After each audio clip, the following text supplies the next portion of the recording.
Okay, so hello everyone, welcome back to my YouTube channel CA Vaibhav Vashisht, a channel where you will be getting all the classes of your economics and business studies at free of cost. And not just free of cost, we'll be learning all the concepts of your economics with fun, with examples of some big celebrities and real life scenarios, ताकि आपको किसी भी चीज़ को रटना ना पड़े. So students, हम अभी तक काफ़ी सारी क्लासेस कवर कर चुके हैं एंड आई होप जो हमारा अल्टीमेट ऑब्जेक्ट है इन क्लासेस का वो आप नहीं भूले होंगे. And our ultimate object is to score 100 out of 100 in your economics. और बेटा उसके लिए आपको कुछ भी नहीं करना, आपको केवल मेरी सारी क्लासेस देखनी है, सारे कंसेप्ट्स को समझना है एंड आई प्रॉमिस आपको कोई भी डाउट नहीं आने वाला. एंड इन केस आपको कोई डाउट आता है या आपका कोई और डाउट होता है, so you can reach me out for that as well. But our ultimate object 100 out of 100, उसको हमको दिमाग से नहीं निकालना. सो सर, आज हम क्या पढ़ने वाले हैं? तो बेटा आज हम देखने वाले हैं methods of calculating national income. Sir कितने मेथड होते हैं हमारी नेशनल इनकम को कैलकुलेट करने के? सो बेटा आपकी नेशनल इनकम को कैलकुलेट करने के 3 मेथड हैं. First is value added method, second income method and expenditure method.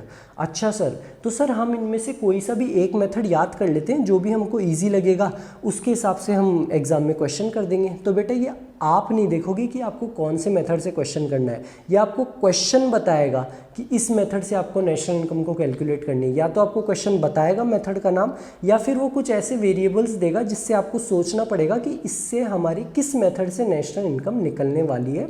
सो डरने की बात नहीं है, हम तीनों मेथड समझेंगे और तीनों मेथड बहुत ईजी है. So we'll start with our first method, that is value added method. तो बेटा मैं बता दूं, वैल्यू एडेड मेथड में हम नेशनल इनकम को कैसे निकालेंगे. हम एक प्रोड्यूसिंग एंटरप्राइज लेंगे, उसका वैल्यू एडेड निकालेंगे, और बेटा जितनी भी प्रोड्यूसिंग एंटरप्राइजेज हैं हम सबका वैल्यू एडेड निकाल के उसको जोड़ेंगे तो हमारा ग्रॉस वैल्यू एडेड आ जाएगा. सर ये जो वैल्यू एडेड है, वैल्यू एडिशन, ये तो कहीं देखेला लग रहा है. हाँ बेटा, हम ये वैल्यू एडिशन हमारी सर्कुलर फ्लो ऑफ इनकम वाली क्लास में भी देख के आए थे. उसमें हमने समझा था कि कैसे एक इंटरमीडिएट गुड को हमने फाइनल गुड में कन्वर्ट करा था, और वो हमारा वैल्यू एडिशन था. And how the value addition was equal to our income generated and that to our expenditure. हम वो देख के आए थे हमारी सर्कुलर फ्लो ऑफ इनकम वाली क्लास में.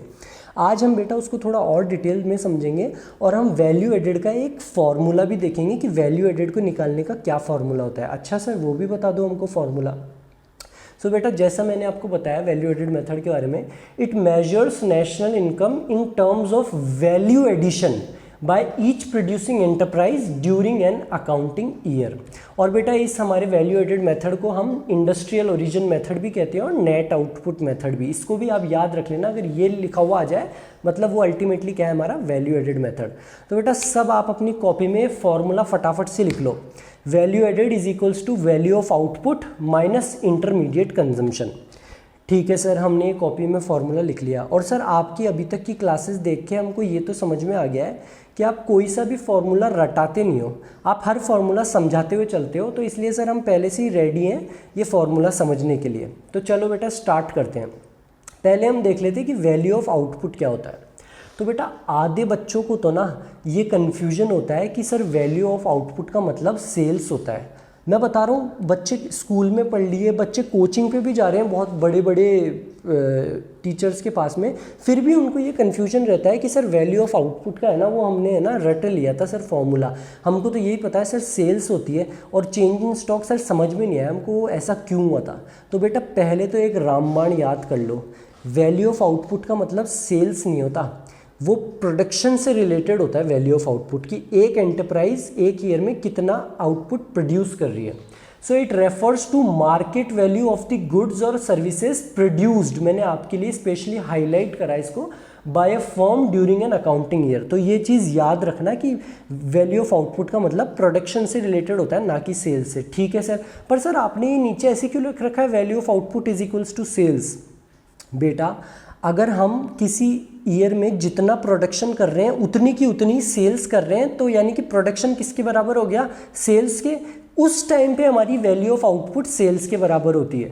सर थोड़ा सा कन्फ्यूजन है. सो बेटा सपोज महिंद्रा कार जो कि एक फर्म है, उन्होंने एक साल में 100 स्कॉर्पियो बनाई। कितनी स्कॉर्पियो बनाई? 100। और बेटा उन्होंने जितनी स्कॉर्पियो बनाई ना उतनी की उतनी उसी साल में, उसी की उसी 2021 में उन्होंने 100 स्कॉर्पियो बनाई और 2021 में उन्होंने 100 सेल कर दी। तो इसका मतलब वैल्यू ऑफ आउटपुट वहाँ पे आप अपनी सेल्स के बराबर ले सकते हो, क्योंकि सारी की सारी आप बेच दियो। बोले अच्छा सर ये कन्फ्यूजन था। और सर वो चेंज इन स्टॉक का था, क्या था सर एक बार वो भी समझा देते। तो बेटा सपोज इसी एग्जांपल में अभी तो हमने देखा कि महिंद्रा स्कॉर्पियो ने 100 स्कॉर्पियो का प्रोडक्शन करा और 100 की 100 ही उसने बेच दी, तो वैल्यू ऑफ आउटपुट हमारी सेल्स के बराबर रहा। सपोज महिंद्रा ने प्रोडक्शन तो 100 का किया लेकिन बेच वो 90 ही पाई। अच्छा सर, और 10 उसकी फैक्ट्री में ही पड़ी हुई है। तो 10 जो उसकी फैक्ट्री में वो क्या होती है बेटा, आप अकाउंट्स के स्टूडेंट हो सर, वो होती है हमारा क्लोजिंग स्टॉक। तो बेटा अगर अब मैं आपसे वैल्यू ऑफ आउटपुट पूछूं तो वो क्या आएगा सर? बहुत इजी है सर, सेल्स यानी कि 90 प्लस हमारा क्लोजिंग स्टॉक जो भी है वो हम जोड़ देंगे तो पता लग जाएगा कितना प्रोडक्शन हुआ है। So at that time value of output will be is equals to sales plus closing stock. और बेटा मैं कहूँ कि कुछ हमारी स्कॉर्पियो 2020 में भी बन के आई हुई थी, वो भी बची हुई थी, यानी कि हमारा ओपनिंग स्टॉक भी था 5 स्कॉर्पियो का। 10 का था हमारा क्लोजिंग स्टॉक और 5 स्कॉर्पियो पिछले साल से ओपनिंग स्टॉक आई हुई थी। सर बहुत ईजी है, 90 हमारी सेल्स प्लस हमने करा क्लोजिंग स्टॉक और सर माइनस कर देंगे ओपनिंग स्टॉक, क्योंकि वो पिछले साल बन के आई हुई है, इस साल थोड़ा ना प्रोड्यूस हुई है। और बेटा आप अकाउंट्स के स्टूडेंट्स हो, आपको पता है closing stock minus opening stock होता है हमारा चेंज इन स्टॉक। तो हम समझ चुके हैं बेटा, ये फॉर्मूला जो आया इसको हम अच्छे से समझ चुके हैं कि क्या होता है। वैल्यू ऑफ आउटपुट में हमेशा रामबाण क्या याद रखना है, प्रोडक्शन से रिलेटेड है। ऐसे हमारा ये फॉर्मूला ड्राइव हो क्या है, value of output is equals to sales plus change in stock. और चेंज इन स्टॉक हमारा क्या होता है, closing stock minus opening stock. यानी कि हमको पता करना है कि एक साल में कितनी महिंद्रा स्कॉर्पियो का प्रोडक्शन हुआ। तो बेटा सेल्स तो थी 90 plus change in stock plus closing stock था 10 का और 5 स्कॉर्पियो पिछले साल से आई थी। तो 90 प्लस 10 माइनस 5 हमारा प्रोडक्शन जो हुआ इस साल वो हुआ 95 स्कॉर्पियो का। आई होप आपको वैल्यू ऑफ आउटपुट क्या होता है वो आज समझ में आ गया होगा। ठीक है सर, हमको समझ में आ गया।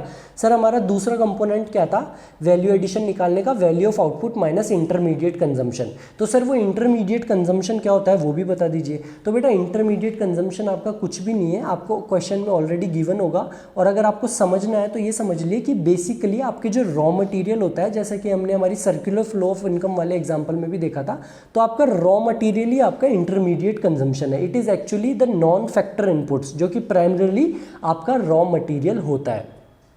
सो your intermediate consumption it refers to value of non factor inputs. Non factors input क्या होते हैं बेटा, all the inputs other than your factor inputs. और बेटा आपके जो फैक्टर इनपुट्स है लैंड, लेबर, कैपिटल, एंटरप्रेन्योर, ये किसी को भी डाउट नहीं होना चाहिए। किसी को डाउट है तो वो जाके पहले हमारी पहले वाली क्लास फैक्टर इनकम और फैक्टर ऑफ प्रोडक्शन देख के आए, उसमें हमने अच्छे से गुड्डू भैया और मुन्ना भैया फ्रॉम मिर्ज़ापुर का एग्जाम्पल देके हमने अच्छे से समझा हुआ है।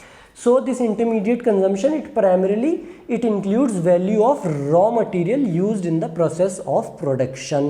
अच्छा सर हमको वैल्यू एडेड समझ में आ गया कि ये होता है value of output minus intermediate consumption, हमने कॉपी में लिख लिया। और सर वैल्यू ऑफ आउटपुट क्या होता है, कैसे उसका फॉर्मूला डिराइव हुआ, वो भी हमने स्कॉर्पियो कार के एग्जाम्पल से समझ लिया, sales plus change in stock. तो सर हमने वैल्यू एडेड निकाल लिया। अब इसके बाद में हम क्या करें, तो जैसा बेटा जैसे आपने एक प्रोड्यूसिंग एंटरप्राइज महिंद्रा का वैल्यू एडेड निकाला, ऐसे ही अगर आप सारी की सारी प्रोड्यूसिंग एंटरप्राइजेस का वैल्यू एडेड निकाल लेंगे। बोले सर मतलब, यानी कि महिंद्रा का वैल्यू एडेड निकाला, ह्यूंडई का, किया का, मारुति सुजुकी का, फिएट का, पोलो का, बेटा आप हर किसी प्रोड्यूसिंग एंटरप्राइज का जो तेल बनाती है फॉर्चून कंपनी, अगर हम सारी प्रोड्यूसिंग एंटरप्राइजेस का वैल्यू एडिशन निकाल लेंगे तो वो क्या आ जाएगा बेटा हमारा एक मैक्रो लेवल पे ग्रॉस वैल्यू एडेड। अच्छा सर वो ग्रॉस वैल्यू एडेड आ गया। और बेटा मैं बताऊं ये जो ग्रॉस वैल्यू एडेड होता है ना, यही आपका जीडीपी एट मार्केट प्राइस होता है। सो बेटा जैसे कि ये एग्जाम्पल के लिए ग्रॉस वैल्यू एडेड का, जैसे कि ये एक दुकान है, एक प्रोड्यूसिंग एंटरप्राइज समझ लो बेटे, हमको सारी प्रोड्यूसिंग एंटरप्राइजेस का जब हम जोड़ देंगे वैल्यू एडिशन को तो वो हमारा ग्रॉस वैल्यू एडेड आ जाएगा, और वो क्या होता है हमारा GDP at market price. So your gross value added by all the producing enterprises within the domestic territory of a country during an accounting year is called GDP at market price. बेटा domestic territory क्या होती है और producing enterprises क्या होती है, GDP क्या होती है, ये बार बार मैं आपको नहीं समझाऊंगा. अगर आपको समझना है तो आप हमारी पहले वाली क्लासेस जाके देखिए. जो भी बच्चे पहली बार हमारी इस क्लास में आ रहे हैं, आप हमारी पहले वाली क्लासेस देखिए, हमने हर कॉन्सेप्ट डिटेल में समझा हुआ है. ठीक है सर, हमको GVA एट मार्केट प्राइस भी समझ में आ गया. तो सर क्या हमको ऐसे गिवन होगा एग्जाम में कि है ना महिंद्रा का GVA ये है, इसका GVA ये है, और ये अपना मारुति का GVA ये है, ऐसे गिवन होगा? नहीं बेटा, आपको एग्जाम में क्वेश्चन में गिवन होगा कि प्राइमरी सेक्टर का GVA इतना है, सेकेंडरी सेक्टर का इतना है, टर्शरी सेक्टर का इतना है. बेटा तीनों को अगर आप प्लस कर दोगे, जोड़ दोगे, तो क्या आ जाएगा? GVA at market price. और जैसा कि मैंने आपको बताया, GVA एट मार्केट प्राइस क्या होता है हमारा? GDP at market price, gross domestic product at market price. ठीक है सर, हमको वैल्यू एडिशन समझ में आ गया, ग्रॉस वैल्यू एडेड क्या होता है ये भी समझ में आ गया. बट सर जब क्वेश्चन करते हैं ना सर, तो वो है ना सर, ये 3 दे देता है वेरिएबल, प्राइमरी सेक्टर का GVA, इसका GVA, और कहता है नेशनल इनकम निकालो. सर वहाँ पे हम कंफ्यूज हो जाते हैं. तो बेटा कंफ्यूज नहीं होना है. अभी तक हम जितनी भी क्लासेस पढ़ के आए हैं वो सारे कॉन्सेप्ट्स को निकालने हैं, और आपको लगेगा कितना ईजी है नेशनल इनकम निकालना. तो मान लो जो कि आपका डाउट है, आपको क्वेश्चन में ये 3 वेरिएबल दे रखे हैं और आपको क्वेश्चन कह रहा है नेशनल इनकम निकालने के लिए. तो बेटा मैंने आपको क्या बताया था हमारी national income and related aggregates वाली क्लास में, कि हमारा नेशनल इनकम क्या होता है? NNP at FC. तो अगर आप इन तीनों को जोड़ोगे तो आएगा आपका GVA एट मार्केट प्राइस. और sir GVA at market price हमारा GDP एट मार्केट प्राइस होता है, हमने देख लिया. GVA at market price is equals to GDP at market price. अब आपको GDP एट मार्केट प्राइस से NNP एट FC यानी कि नेशनल इनकम पे जाना है. और ये हम कैसे जाते हैं ये हम ऑलरेडी देख के आ चुके हैं, एक बार फिर से देख लेते हैं. तो बेटा घबराना नहीं है, हर चीज़ को तोड़ते हुए चलना है. सबसे पहले G से N पे जाना है, यानी कि ग्रॉस से नेट में. सर ग्रॉस से नेट पे जाने के लिए हमको डेप्रिसिएशन को माइनस करना होता है. आपने ड्यूक बाइक का एग्जांपल बताया था, वेरी गुड बेटा. उसके बाद में हमको जाना है बेटा D से N पे, यानी कि डोमेस्टिक से नेशनल पे. सर डोमेस्टिक से नेशनल पे जाने के लिए हमको NFIA को ऐड करना होता है. और NFIA सर आपने शाहरुख खान और बियॉन्सी की इनकम का एग्जाम्पल दिया था, वो भी हमको याद है. और बेटा MP से FC पे जाना है. तो सर MP से मार्केट प्राइस से फैक्टर कॉस्ट पे जाने के लिए हमको नेट इनडायरेक्ट टैक्स को माइनस करना होता है. सर आपका पार्ले जी बिस्किट वाला एग्जांपल. तो बेटा सर ये तो बहुत इजी है नेशनल इनकम निकालना. बेटा यही आप अगर सारे कंसेप्ट समझते हुए आओगे तो ये हर मेथड बहुत इजी है. ठीक है सर, यहाँ तक हमने नेशनल इनकम निकाल ली. सर अब आगे हम क्या पढ़ने वाले हैं? तो बेटा हम हमारी आगे की क्लास में पढ़ने वाले हैं कि प्रिकॉशंस क्या होंगे हमारे वैल्यू एडेड मेथड के. क्यों बेटा हम आगे क्यों पढ़ रहे हैं? क्योंकि बेटा मान लो अगर डॉक्टर आपको सारी दवाई एक ही साथ पिला दे तो आप क्या करोगे बेटा? आपको उल्टी हो जाएगी. तो इसलिए आज हमने केवल समझा है वैल्यू एडेड क्या होता है, उसका फॉर्मूला कैसे ड्राइव हुआ, हमने एक एक चीज़ समझी. अब हम उसको थोड़ा नेक्स्ट क्लास में और आगे लेके जाएंगे और उसके कुछ प्रिकॉशंस भी देखेंगे. So thank you very much. If you really like our videos and you are understanding all the concepts, just give a thumbs up to all the videos and also subscribe to the channel. Thank you very much. मिलते हैं हम हमारी next class में.